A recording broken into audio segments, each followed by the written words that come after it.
नमस्कार। धांसू के आज के एपिसोड में आपका स्वागत है।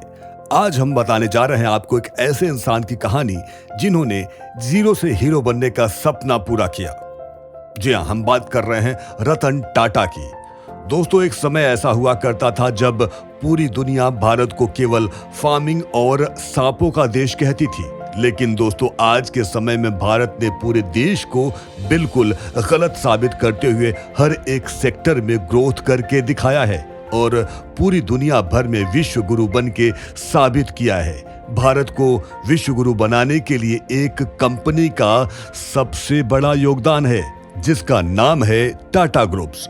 ये कंपनी दुनिया के 100 से ज्यादा देशों में फैली हुई है और जितने लोग भी इस कंपनी से जुड़े हुए हैं वो इस कंपनी की सर्विस से काफी खुश हैं। Tata Motors, Tata steel, Tata power जैसे कई बड़े सेक्टर्स में टाटा ग्रुप्स ने दुनिया में अपना लोहा मनवाया है। तो दोस्तों, आज हम जानेंगे इस कंपनी के इतिहास की कहानी। जी हां, टाटा की शुरुआत होती है गुजरात के नवसारी गांव से, जहां धार्मिक पुरोहित पारसी परिवार में जमशेदजी टाटा का जन्म होता है। गुजरात में जन्म होने के बावजूद उनका बचपन मुंबई जैसे बड़े शहर में गुजरा। उनके पिताजी नौशेरवान जी टाटा को बिजनेस करने में बहुत इंटरेस्ट था, जिसको देखते हुए वो मुंबई शिफ्ट हुए। जमशेद जी टाटा ने अपनी पढ़ाई मुंबई के एल्फिंस्टन कॉलेज से की थी। अपने पिताजी के साथ बिजनेस में जुड़े होने की वजह से उनको भी बिजनेस में काफी इंटरेस्ट था, जिसको देखते हुए वो हांगकांग चले गए और वहां अपना अलग से बिजनेस स्टार्ट किया, जहां उन्होंने अपनी एक कंपनी खड़ी की। कंपनी को आगे बढ़ाने में जमशेद जी के साथ उनके मामा जी रतन जी टाटा ने दिया।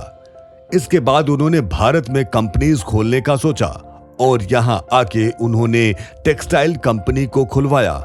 टेक्सटाइल कंपनी के खुलते ही कई लोग इससे जुड़ गए, क्योंकि इस कंपनी में जितनी भी मशीनों का इस्तेमाल किया जाता था वो उस समय में काफी एडवांस मानी जाती थी। दोस्तों, जमशेद जी को फादर ऑफ टाटा इंडस्ट्री और पायनियर ऑफ टाटा के नाम से भी जाना जाता है।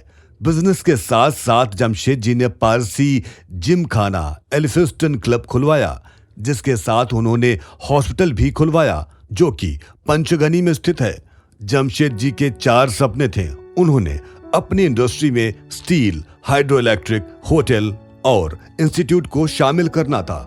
उन्होंने प्राइड ऑफ होटल इंडस्ट्री के नाम से जाने वाले ताज होटल का निर्माण 1903 में करवाया था।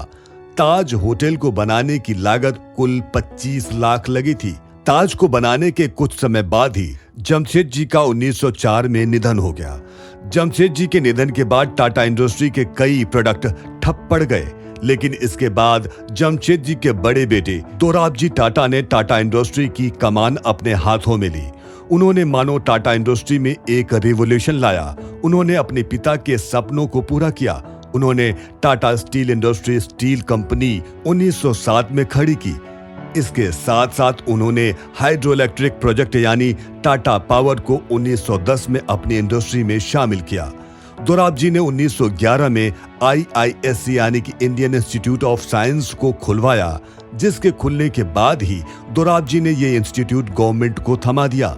साल 1920 में भारत में इकोनॉमी शॉर्टेज आया था, जहां सभी कंपनीज उस समय अपने एम्प्लॉयज को निकाल रहे थे। लेकिन दोराबजी इतने नेक दिल वाले इंसान थे कि उन्होंने अपने इंडस्ट्री से जुड़े हर एम्प्लॉय की सैलरी उन्होंने अपनी वाइफ के सभी गहने गिरवी रख दिए और अपने एम्प्लॉयज की समय समय पे सैलरी देते रहे। दोराबजी टाटा ने अपने पैसों पे ओलंपिक्स के खिलाड़ियों को विदेश भेजा। साल 1924 में दोराबजी की वाइफ मेहरबाई की ब्लड कैंसर की वजह से मृत्यु हो गई। मेहरबाई की मृत्यु के बाद दोराबजी ने लेडी टाटा मेमोरियल ट्रस्ट खुलवाया। इसके अलावा उन्होंने टाटा मेमोरियल हॉस्पिटल भी खुलवाया। ये हॉस्पिटल खास कैंसर पेशेंट्स के लिए बनवाया गया है। दोराबजी यही नहीं रुके, उन्होंने Tata Institute of Social Science और Tata Institute of Fundamental Research भी बनवाया। दोराबजी का देहांत 3 जून 1932 में हो जाता है। इसके बाद टाटा इंडस्ट्री में कदम रखते हैं दोराबजी टाटा के बड़े बेटे जहांगीर टाटा। जहांगीर टाटा की नानी फ्रांस में रहा करती थी और उनसे मिलने वो जाया करते थे। वो फ्रांस तक समुद्री सफर करते थे। इसके बाद उन्होंने टाटा एयरलाइंस की नींव रखी, जहां उसकी पहली फ्लाइट मुंबई से कराची तक चली। जहांगीर ने TCS, Tata Motors, Voltas, Tata chemicals, Titan जैसी बड़ी कंपनीज को खड़ा किया, जिसकी सर्विसेज का बोलबाला आज दुनिया में फैला हुआ है। जहांगीर जी ने national centre for performing arts भी बनवाया। जहांगीर जी के इस बहुमूल्य योगदान को देखते हुए भारत सरकार ने उन्हें पद्म विभूषण और भारत रत्न से नवाजा है।